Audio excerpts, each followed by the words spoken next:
بسم اللہ الرحمن الرحیم۔ آج امام جعفر صادق علیہ السلام کی شہادت کا دن ہے۔ تو مولا امام جعفر صادق علیہ السلام کی شہادت 148 ہجرہ میں بیان کی ہے، صحیح ہے، 148 ہجرہ۔ تو شروع کے کافی جو بنی امیہ کے خلیفہ ہیں ان کو آپ نے دیکھا، یعنی ایک ایسے دور میں مولا امام جعفر صادق علیہ السلام تھے جب بنو امیہ کی جو سلطنت تھی وہ روب زوال تھی، اور بنو عباس جو ہے وہ ایسا ایسا دم پکڑ رہے تھے اور جان پکڑ رہے تھے۔ وہ اقتدار پہ آئے، اور اقتدار پہ آنے کے بعد بنو عباس نے جو رشتے کے لحاظ سے اہل بیت کے رسول اللہ کے چچا زاد تھے، تو ابن عباس چچا زاد بھائی تھے، عباس چچا تھے، تو یہ چچیروں کا رشتہ تھا، چچا زاد یعنی سگا خون۔ انہوں نے جو ظلم کیا اہل بیت پر وہ کہیں زیادہ تھے جو بنو امیہ نے کیے ہوں۔ پیچھے جا کے وہ بھی مطلب ان کا بھی چچا زاد سے ہی جو ہے وہ عبد شمس اور وہ بنو ہاشم، یعنی ہاشم اور عبد شمس، تو یہ دو بھائی تھے۔ پھر ان کی اولادیں جو ہے وہ ایک جو ہے بنو ہاشم بن گئے اور ایک جو ہے وہ بنو امیہ بن گئے۔ تو وہ بھی اس طرح سے تھے، لیکن بنو عباس سے بہت قریبی ان سے رشتہ تھا، اور انہوں نے جو ظلم کیے اہل بیت پہ وہ بہت زیادہ تھے بنو امیہ سے۔ روایت میں لکھا گیا ہے کہ جب یہ پہلا جو ان کا خلیفہ تھا بنو عباس کا، وہ عباس صفا، تو اس نے کوئی اس طرح سے کوئی نہیں ملتا کہ ظلم کیا ہو، لیکن اس کے بعد آیا منصور دوانقی، تو یہ بہت ظالم تھا بہت۔ تو کہا کہ میں نے 100 ہاشمیوں کو قتل کیا، خود کہہ رہے ایک روایت کے مطابق، لیکن جو ہاشمیوں کا سردار ہے وہ ابھی تک زندہ ہے، تو میں اسے قتل کرنا چاہتا ہوں۔ تو کئی دفعہ مولا امام جعفر صادق علیہ السلام کو بلایا، اور بلانے کے بعد جو ہے وہ آپ کو تلوار سے قتل کرنا چاہتا تھا۔ تو تلوار رکھی ہوئی تھی اس کے تکیے کے نیچے، تلوار ایک چھوٹی تلوار تھی، ایک بڑی تلوار تھی، تو تلوار نکالی اور چاہتا تھا کہ مولا کی مولا دعا کر رہے ہیں، تو پھر منصرف ہو گیا، پھر آپ کو انعام و اکرام کیا اور واپس کر دیا آپ کو۔ تو پھر پوچھنے والے نے پوچھا کہ تم نے کیوں نہیں قتل کیا؟ تو کہا میں نے حضور صلی اللہ علیہ وآلہ وسلم کو دیکھا جب میں تلوار سے قتل کرنا چاہتا تھا، کہ حضور نے میرا ہاتھ پکڑا، اور حضور نے کہا تو کیا کر رہے ہیں، کس کو مارا ہے، کس کو قتل کر رہا ہے؟ تو اس طرح سے جو ہے وہ پھر چار واقعات نقل کیے اس طرح سے۔ ایک دفعہ اس نے کسی کو مقرر کیا ہوا تھا کہ جیسے میں ٹوپی اتاروں تو یہ نشانی ہوگی، اور تم جو ہے وہ جعفر ابن محمد کی گردن اڑا دینا۔ تو جب لے کے آیا تو اتنی مولا کی عظمت اور ابوہت اس کے اوپر طاری ہوئی کہ اس نے اپنی ٹوپی پہلے اتار دی تھی، اور اتنے ان کے تواضع کے ساتھ ان کو اپنی مسند پہ بٹھایا، اور اس کے بعد پھر انعام و اکرام دیے اور ان کو رخصت کیا۔ تو کئی روایات ہیں اس سلسلے میں، اور وہاں پر جو بات ہوئی وہ یہ ہوئی کہ مولا دعا کرتے تھے، تو پھر راویوں نے وہ دعا بھی آپ سے سیکھی، اور وہ دعائیں بھی کم و بیش نقل ہوئی ہیں جو مولا نے اس وقت پڑھی، جس دعا کی تاثیر سے اس کا جو یعنی جو وہ سخت ہوا ہوا تھا وہ نرم ہو گیا۔ تو یہاں تک کہ 34 سال، اب آپ سوچیں 34 سال، یعنی ایک کتاب میں پڑھا تھا تو اس میں بتایا کہ جب امام زین العابدین علیہ السلام، جس زمانے میں امام محمد باقر علیہ السلام تھے، امام زین العابدین تو پھر وہ واقعہ کربلا کے بعد ہی تھے، بالکل اس سے متصل، پھر امام محمد باقر علیہ السلام تھے، تو ان کے زمانے میں حضرت زید شہید نے جو ہے وہ جہاد کیا تھا، تو ان کی جو دعوت تبلیغ تھی وہ بہت اسٹرانگ تھی، بہت لوگ اس سے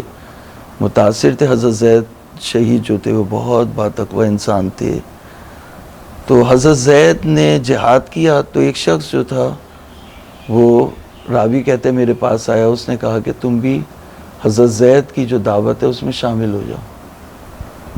تو جب اس سے کہا کہ تم شامل ہو جاؤ تو اس نے کہا کہ یہ بتاؤ مجھے کہ حضرت زید جو ہے وہ حجت خدا ہیں یا حجت خدا نہیں ہے. اس نے کہا حجت خدا تو نہیں ہے,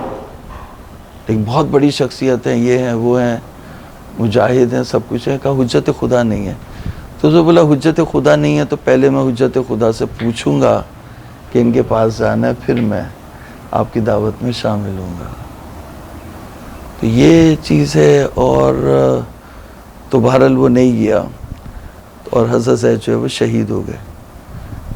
تو اس طرح سے جو ہاشمیوں کی جو بہت سے, یعنی آپ ان کو جہاد کا نام دیں یا بغاوت کا یا جنگ کا, یا جو امام حسین کے قتل ہوا اس کا ایک طبی نتیجہ جو نتائج برآمد ہوئے خون حسین کے, کہ وہ ہاشمی مل کے جو ہے وہ جمع ہوتے تھے اور ان یزیدیوں کے خلاف, اہل بیت کا حق غصب کرنے والوں کے خلاف یعنی تلوار سے قیام کرتے تھے. تو اس کے مقابلے میں امام جعفر صادق علیہ السلام نے ہمیں جو ہے وہ مدرسے اور یونیورسٹی اور تعلیم اور تعلم کا راستہ دکھایا. ہمیں تلوار کا راستہ نہیں دکھایا, ہمیں کس کا راستہ دکھایا؟ تعلیم و تعلم کا, یونیورسٹی اور کالج کا, پڑھنے لکھنے کا, مدرسے کا. یہ مدرسہ جو آج ہے یہ مدرسہ ہمارا قائم کردہ نہیں ہے, امام جعفر صادق علیہ السلام کا قائم کردہ مدرسہ ہے. تو 34 سال آپ اس کو, جبکہ وہ ایک ظالم دوسرے ظالم سے رسہ کشی میں مصروف تھے, تو ان رسہ کشیوں میں جو مصروف تھے آپ کو موقع ملا اور آپ نے یعنی علم کو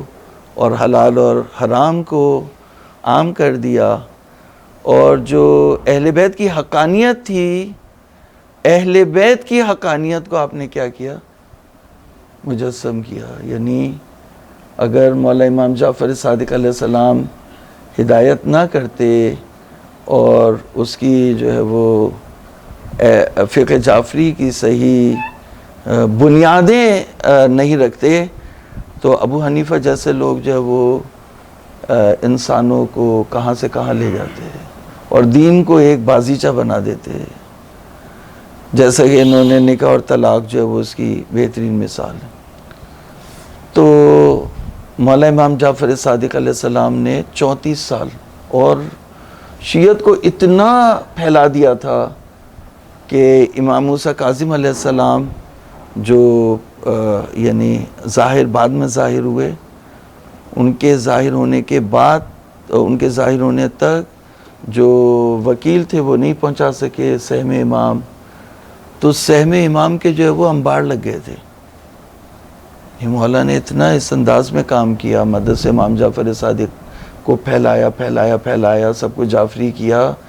اور کہ لوگ پھر جو ہے وہ وجوہات بھی دینے لگے. تو جو وکیلوں کے پاس وجوہات کے انبار لگ گئے, اور جب امام علی ابن موسیٰ رضا علیہ السلام آئے ہیں تو پھر ان کی نیتیں بدل گئی, اور جب واقفی وغیرہ ہوئے ہیں تو وہ اسی لیے انہوں نے وقف کا وہ کیا کہ یعنی مولا کو اگر مان لیں گے تو پیسہ دینا پڑے گا, وجوہات کو تحویل دینا پڑے گا, تو تحویل نہ دینے کا کوئی بہانہ تراشا جائے اور وقف اور اس طرح کی بات کی جائے. تو خلاصہ یہ کہ ہمارے امام کو مدینے میں زہر دے کے شہید کیا گیا. اور امام موسیٰ کاظم علیہ السلام بیان کرتے ہیں کہ جب میرے والد اس دنیا سے چلے گئے تو حرم کے احرام کے 2 ٹکڑے تھے, احرام کے 2 تولیے ہوتے ہیں, 2 ٹکڑے ہوتے ہیں سفید رنگ کے, اور ان میں آپ کو کفن کیا گیا. اور ایک برد یمانی تھی, یمنی چادر, وہ اس کے اوپر اور ایک قمیص سے آپ پہنتے تھے, اور ایک صافہ یا امامہ تھا جو امام زین العابدین علیہ السلام سے آپ تک پہنچا تھا. تو ان تمام چیزوں میں آپ کو جو آپ کے احرام کے 2 ٹکڑے تھے، آپ کی قمیص تھی اور یمنی چادر اس کے اوپر ڈالی گئی، اور امامہ امام زین العابدین سے جو ملا تھا اس میں آپ کو احترام کے ساتھ کفن کیا گیا۔ میرا سلام ہو اس حسین پر جو کربلا میں بغیر کفن کے، بغیر لباس کے 3 دن تک آپ کا جسم اسی طرح سے پڑا رہا۔ جب بہن آئی تو کہا بھیا میرے پاس چادر بھی نہیں تھی کہ میں